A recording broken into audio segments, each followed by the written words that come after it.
New tonight, a wrinkle to the state's MBTA housing law firefighters call wrong. Safety grants are tied to compliance on scene for us in Needham. As Boston 25 News reporter Lisa Pappas, and Lisa, just 2 days ago, that community rejected an expanded housing proposal. Yeah, that's right. And now fire chiefs from departments that could be impacted by this are outraged after learning they may not get state funding if their town doesn't follow the MBTA Communities Law.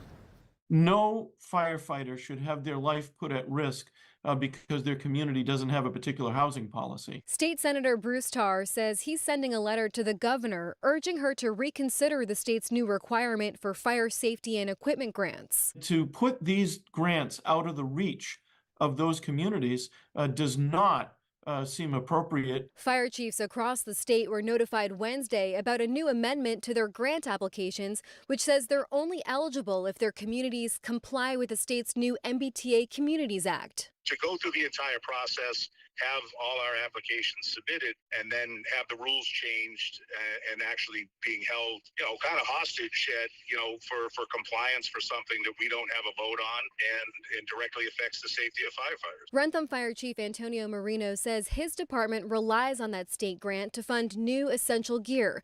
This year, their priority is getting new ensembles to fight wildfires made without toxic PFAS chemicals. A lot of these state-run facilities with DCR and the state forests and the preserves are covered by communities like mine. And now we're being told that the state's impact on us, which isn't reimbursed, is going to cost us extra just to have the equipment to go on to their properties to be effective and safe. The MBTA Communities Act requires towns to change their zoning to allow for more multifamily housing near public transit stops. Voters in Needham just rejected that plan in a special election this week, joining towns like Milton, Wrentham, and Duxbury, all voting against the required changes. The governor's office says right now, no community has been denied a fire safety grant. A spokesperson for the governor says the Healy-Driscoll administration is committed to supporting local fire departments and working with communities to come into compliance with the MBTA Communities Law, which is an essential component of our efforts to make housing more affordable. We will not build the housing we need simply by continuing to punish communities and to vilify communities.